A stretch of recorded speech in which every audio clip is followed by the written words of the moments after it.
We met John Green!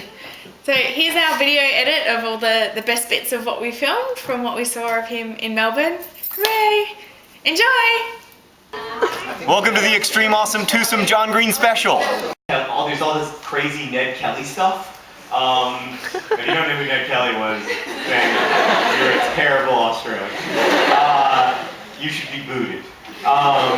And by the way, does anyone not know what a Nerdfighter is? Raise your hand. Don't be afraid to raise your hand. Okay, cool. Because otherwise, yeah, so I should explain that really, really briefly. A lot of people, not you, which is awesome, but a lot of people are here because they watch me on the internet on a screen. And my head moves around the screen like this, and I talk about stuff like, I don't know, like Sri Lanka, or like the fact that if you add in your pants to the end of book titles, it's funny. I wrote a novel called Looking for Alaska in Your Pants, or there's a Flannery O'Connor book, Everything That Rises Must Converge in Your Pants, or that great Bernard Beckett book, Genesis in Your Pants. Yeah, pretty much almost all books. There's a classic, easy reader about the Winnie the Pooh characters called Pooh Gets Stuck. So it just keeps being funny. You can let it wash over you. That's what a Nerdfighter is. A person who, instead of being made out of organs and blood and tissue and everything, is made out of awesome. And a lot of those people, not all of them, but many of them also watch my brother and I move our heads around the internet. So I think that's all the explanation that you need. Sometimes when we're happy, we do dances, and I think that's it. So easy about this cover, that's what I wanted to read from this edition. Okay, so I'm going to read a little bit to you. I think I'm just going to read from the beginning, if that's okay? Well, it is okay, you can't stop me. This is from the prologue. The way I figure it, everyone gets a miracle. I'll probably never be struck by lightning or win a Nobel Prize or become the dictator of a small nation in the Pacific Islands or contract terminal ear cancer. Side note, I know I didn't even finish the first sentence, but so if you've been a long-time fan of our videos, for a long time that line was not terminal ear cancer, it was terminal eye cancer. But then I got this really serious eye infection and I had to go to the hospital for a week, and I'd just written that line before I got the eye infection. And I was like, I just didn't want to tempt fate, you know? So I changed it to ear cancer, which probably will result in me getting ear cancer, but whatever. I'll probably never be struck by lightning or win a Nobel Prize or become the dictator of a small nation in the Pacific Islands or contract terminal ear cancer or spontaneously combust.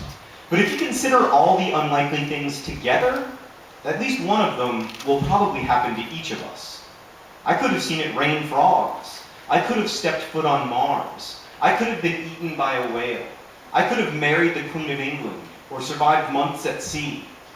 But my miracle was different. My miracle was this. Out of all the houses, in all the subdivisions, in all of Florida, I ended up living next door to Margot Roth Spiegelman. So our subdivision, Jefferson Park, used to be a Navy base, but then the Navy didn't need it anymore, so it returned the land to the citizens of Orlando, Florida, who decided to build a massive subdivision, because that's what Florida does with land. My parents and Margot's parents ended up moving next door to one another just after the first houses were built. Margot and I were two. Before Jefferson Park was a Pleasantville, and before it was a Navy base, it belonged to an actual Jefferson, this guy, Dr. Jefferson Jefferson. Dr. Jefferson Jefferson has a school named after him in Orlando, and also a large charitable foundation. But the fascinating and unbelievable but true thing about Dr. Jefferson Jefferson is that he was not a doctor of any kind. He was just an orange juice salesman named Jefferson Jefferson. And then when he became rich and powerful, he went to court, made Jefferson his middle name, and then changed his first name to Doctor. Capital D, lowercase r, period. So that's what I'm going to read from Paper Towns. That's just a little bit of the prologue.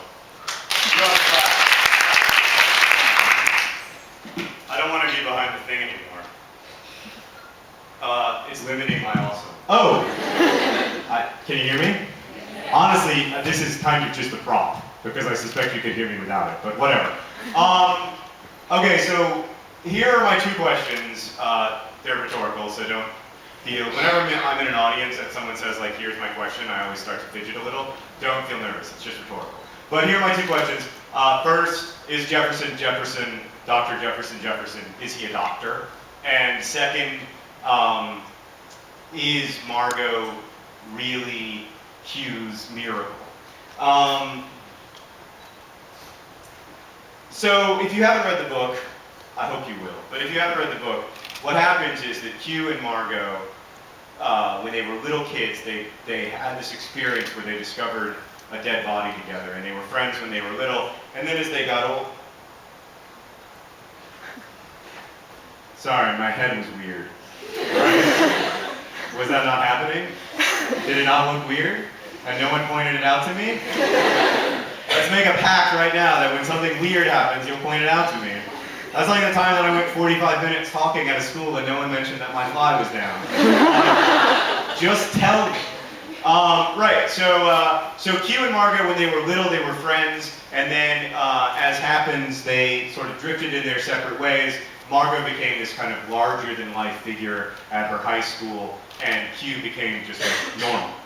And so, years later, Margot shows up at Q's doorstep, at his window, rather, and she takes him on this crazy all-night adventure that culminates with them breaking into SeaWorld. Do you have a version of SeaWorld here? Yeah. So they break into SeaWorld, which is really easy to do in Orlando, but you shouldn't. And then they go, and then Q thinks that like they're gonna have a night together, and that like maybe there's a future there, and maybe they're gonna have lunch at the same table in the cafeteria tomorrow, and like maybe they're gonna date, and God only knows. But what actually happens is that Margot doesn't show up for school the next day or any day after, and she's disappeared, and it falls to Q to find out what's become of her. When the book begins, he thinks that Margot Ross Spiegelman and like the presence, his merely being like able to be near her is the great miracle of his life. We have a habit of doing this with people. A lot of us are nerds. Not all of us, maybe, but I am, and I know a lot of you are, which is great, I think, much better than almost all of the alternatives. And so we know very intimately the feeling of being on the outside of something. We know very intimately the feeling of being dismissed, as being seen as less than fully human, when people think of us as merely nerds, or as merely other, or merely fat, or merely stupid, or merely whatever it is. Whenever people think of us as being a single thing, because of course none of us is a single thing. None of us can be defined by a single adjective. And it's always unfair when you try to define people by those single adjectives. And I would argue that that's not only true when you're defining people by negative adjectives, but also when you're defining them by positive adjectives. Like my problem, raise your hand if you've read Twilight. Okay, if you haven't read Twilight, I'll just briefly summarize it for you. Great turn off your video cameras. Not joking. Thank you. Anyone else? I love the Twilight books. I think that they're wonderful.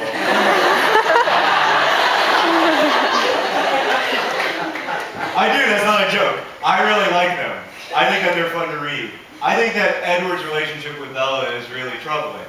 But the reason that I find it troubling is not ultimately that like he's an old man and she's a girl, or even that